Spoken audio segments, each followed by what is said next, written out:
Hey, what's up guys? This is Anthony from Anthony's Customs, and for this review, we are looking at the McFarlane Toys Doom Eternal Doom Slayer Classic skin, which I guess you can unlock in the game, and that's why it's part of this line. I didn't play the game. I guess I should. I hear it's pretty fun. Anyway, I reviewed the first Doom Eternal release from McFarlane Toys, and I have since taken that video down. A lot of you have asked me about that. I said some things in that video that were less than professional. I stand by my review of the figure in that it was horrible, but I did say some things that I wasn't exactly proud of after the fact, so I took it down. Even though they are definitely not going to hire me, I'm still leaving it down. It's not like I'm just kissing ass. I'm not proud of some of the things I said. Like I said, they weren't quite professional. But this figure, I'm hoping, is better than that last abomination of a figure that looked kind of okay, but was also awful. Hopefully this one's better. So let's go ahead and get it off the stand and take a closer look. This guy stands just about 18.5 centimeters. That's going to make him pretty close to, we'll call it 7¼ inches, and I think that's actually a really good size. Here he is up against Marvel Legends, so he's a little bit taller. He is supposed to be tall, but he's clearly out of scale. Well, maybe not. I don't know, he's probably a little bit out of scale for Marvel Legends. If you wanted to mix the two, you could. He is supposed to be kind of big. Here he is up against Master Chief, who's supposed to be just a little bit taller than him. And it's pretty close. Now, Master Chief is technically in a 6-inch line, and he's technically in a 7-inch line, but he does seem a little bit short. So I think it's close enough of a scaling that if you pose him at all, you're not going to have a problem. I think that'll be okay. He does have the exaggerated proportions of like the giant hands and things like that, but it's all right. So scaling wise, I'm okay with it. But before we get into the review, I have to tell you guys about the sponsor of today's video, and it's Into the AM, the super amazing graphic t-shirt people. If you didn't take my advice last time and go to the Black Friday sale, they're having a Cyber Monday sale. It is another incredibly good sale. Use the link in the description below. Save yourself a bunch of money. Find some awesome graphic tees. They are the best. I don't say that. They don't tell me what to say at all, other than like, hey, we're having a sale. It's true. 100% true. I love these shirts. The print work is so nice. Here, look. Can I show you up close? Those are super fine lines. Silk screened. However they do their silk screening, they withstand washes and everything wonderfully. This shirt has been washed and worn. I love these shirts. They're made so well. They fit wonderfully, even now that I've gained way too much weight as a result of stress from the baby. But the shirts still fit wonderfully if I go up a size, which I did. But all the sizes you need, they even have bigger sizes now, like bigger that I don't even need, and I'm 6'5", 2 something. And so they're all kinds of sizes, all kinds of great shirts, all kinds of other apparel items. Hats, they have hoodies, they have all kinds of stuff. So now is the time. If you didn't do Black Friday, or even if you did and you still want something else, check it out. Get yourself some good clothing. These are the guys you want to do it with. They're wonderful, wonderful, wonderful clothes. I can't recommend them enough. So link in the description below. Check them out. Cyber Monday sale. You're not going to do better than this until probably next Black Friday. Now, as far as the aesthetic goes, we have to do a question of the day first. Do you like classic Doom guy look with his bare midriff? Is that a thing you guys like? Or do you just like the new one because it's just so much more reasonable? For me, it's all about the new one. The new design is fantastic. I love that character design. This one, it's strange to me that they have the torn midriff on the shirt. It's always been that way. It's not a new thing. It's not McFarlane's fault. But for me, this design is like his whole outfit, other than some pockmarks, it's pretty undamaged. It's pretty fine, but then his belly's showing, so I don't know, I just never cared for that. But you guys can let me know how you feel. Okay, let's get into the aesthetic of the figure. I think it's pretty good. It's way cleaner than the first release. It's a lot more basic, of course, but it's not bad. There is paintwork on top of this green, so there's painted green for the base, and then there's like a dry brush going over that, and I think that does help to bring it to life a little bit. That's nice. The helmet has some wash and some detail work going on. I think it's wash. It looks like a wash. There could just be some dry brushing, but I think there's wash also. It looks pretty good. It's nice and clean around the visor. I'll take it. The lines that separate the skin from the green are pretty good. Even in here, it's not super muddy. I like that. The detail work is painted here. The straps and things painted nicely on the arm. I like that. Sculpt work is good all the way around. There's a little bit of dry brushing going on for the boots to give them some life. Looks nice. His blade is done in a nice shiny silver.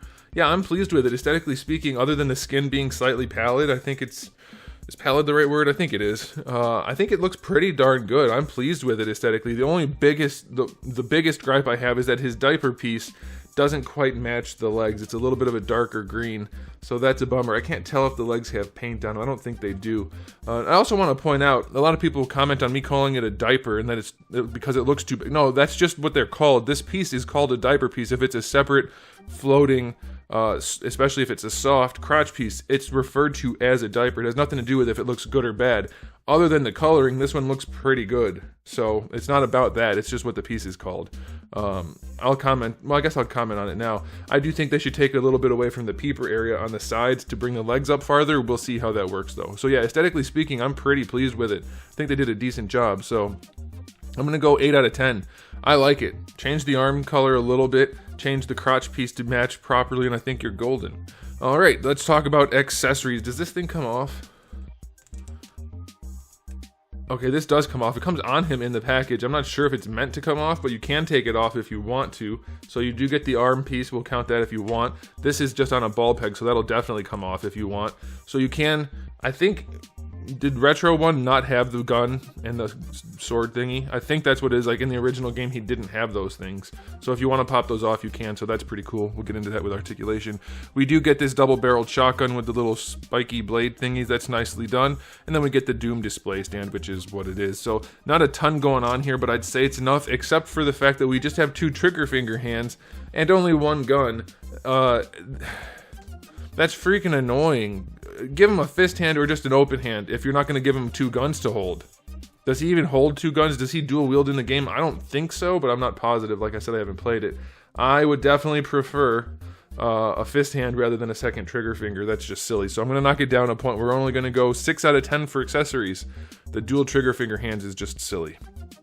Okay, let's talk about Articulation. I'll get this guy out of the way first. It's on a big ball peg on his back, so it moves around a fair bit. And then this is on a hinge. Well, it's technically a swivel, but it's on that, so you can move it up and down. And then this doesn't do anything right here, but there's a ball peg at the top. And it all functions surprisingly well. You can get it to point nice and forward if you want. You can get it pretty much wherever you want. They did a really good job without much effort. That's why it bothers me when these companies don't do a good job, because it doesn't take much. This is super basic. Ball peg, basic straight peg swivel, and then another ball peg. And you get all the range you need out of this little gun. It's fine. Like, it doesn't take much to work. Basic is usually better. So anyway, that works nicely. We'll pop that off. We're gonna leave that off too for the Articulation. The head, double ball peg. It looks up as far as the sculpt will allow, so that's okay. Same thing with down. No problems there. Full rotation, that's fine. Little bit of leanage, but again, the helmet's in the way, but you can definitely use that double ball peg.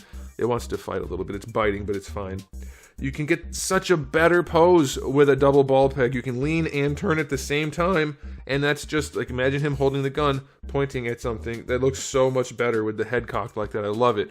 Okay, so these guys are soft and connected to the shoulders, or to the torso. Not great. Let's see. It doesn't seem like it's going to hurt anything too much. Doesn't look as good, but it seems all right. Bringing the arm out to the side works wonderfully. That's fine. So yeah, the way this is designed, these shoulder pads don't bug me too much. I do wish they were connected to the shoulders, just so that when you bring the arm up, it looks more natural. But these are pretty good as far as shoulder pads connected to the torso go. That's fine. You technically do get the ball peg that McFarlane figures always have, but it doesn't really serve much purpose. It's just kind of like wiggly, so not much there. No bicep swivel. You get that down here in the single jointed elbow, which is pretty... It doesn't go 90 degrees, and the way they cut it all together, it doesn't look great. There's way too much bicep coming too far down, so you get less range out of the bend, and it looks a little bit weird. And you can't really rotate the arm properly because the bicep sticks out so far, so that's a terrible joint. Don't like that. It only looks good-ish in the neutral position, so that kind of blows. Wrists have a swivel and a hinge. It's not even the right kind of hinge for a trigger finger hand, so that's annoying. For the torso, I don't know if it's a double or a single up here, and it's definitely a single at the bottom, but he does lean back pretty well. Like, that's better than most, considering he can also lean forward better than most McFarlane figures. It is not bad. Side to side is good, other than where the armor is. Full rotation. It's solid. It's a fine torso. For the legs, let's see how they work. Yeah, there's too much diaper. They have to go out to the side. So the hips are messed up. There's way too much diaper going on for as thick as the legs are. They did not think this through when they were designing his hips. So that is definitely a bummer. Going out to the side, if you tuck it under, that's okay. He's got almost full-on splits, but he's got so much chunk here front to back that you need way less diaper to bring his leg up. This needs to be trimmed, which you could do. You could trim that a little bit with a knife and help yourself, but be very careful. Do it with the supervision of an adult if you're not an adult, and if you are an adult, make sure you're not a doofus. All right, as far as going backwards, they do go back a little bit. That's fine. Thigh swivel is there technically, but it's almost nothing. Double jointed knee is a single jointed knee. Oh, I thought for sure, given the sculpt, like look at this sculpt. There's a clear distinction between the thigh, the knee, and the calf. If there should have been a double jointed knee on any figure, it's this one, but they only did a single jointed knee. So you get the goofy knee pad that sticks out, and then less than 90 degrees for the knee. That is lame. Very, very lame range of articulation, range of motion. You get a swivel there, but that's just a function of how it's built. It doesn't actually serve a purpose. And then for the ankles, you do get... No, I thought it was a ball hinge. It's not a ball hinge? It's not a ball hinge. It's just a hinge. So you get a ratcheted, crappy hinge with very little range here, and then the ankle rocker is so steep that it's almost unusable. I guess you get that shin swivel in there to help with the ankle rocker, but because the knee pad's connected to it, that's not a good idea. I really wouldn't use that. So yeah, his articulation from the waist down is pretty awful. Torso's good, head is good, arms are not good, legs are not good. He's not articulated well. I don't think he's as bad as the other release. I don't have that one anymore, unfortunately, especially since it's gone up in value. I'm pretty sure I got rid of it right away because it was so bad. I wonder if I still have it. I have to check. I've got so many things just in bins, I have no idea what I own anymore. Anyway, the articulation on this guy gets only a 5 out of 10. Legs are awful. Arms are not good. Shoulders are okay. Torso's good. Head is good. So if you want to just lean him around from like this section here, that's good, but the rest is pretty blah. So not great. Let's do a cake rating. It's not great on this guy. It's not terrible. He'll get a 2. There's no real definition in there considering the pants are fairly tight. So that's a bit of a bummer. I want to note this, guys. This was a McFarlane store exclusive figure as far as I can remember, and they are fairly hard to track down for a decent price in the States. I got this on eBay from a UK seller who's selling a bunch of these, and they are most definitely legit. I checked it all out. Much better pricing, so if you want to track them down, that might be the way to do it. But okay, it's time for a final verdict on this release. It doesn't pose well, the accessories aren't good, but it looks good enough. If you're going to stand on the shelf in a super basic hero pose, you're going to be just fine. It's a pretty good looking figure. It just really can't pose. So I'm going to give it an overall rating of 7 out of 10. That's kind of generous, but it does look good. The sculpt is good. The paints are good. Overall, it's an attractive looking figure. It can't pose well, and the accessories are pretty underwhelming. So there you go, guys. Now you know about the figure. You can decide if you want to track it down or not. Thanks for watching. If you enjoyed the video, please do give it a thumbs up. If you didn't, give it a thumbs down. And if you haven't subscribed, you might want to. I have new videos almost every single day and thousands already on the channel. So make sure you come back for all of that. And in the meantime, keep collecting.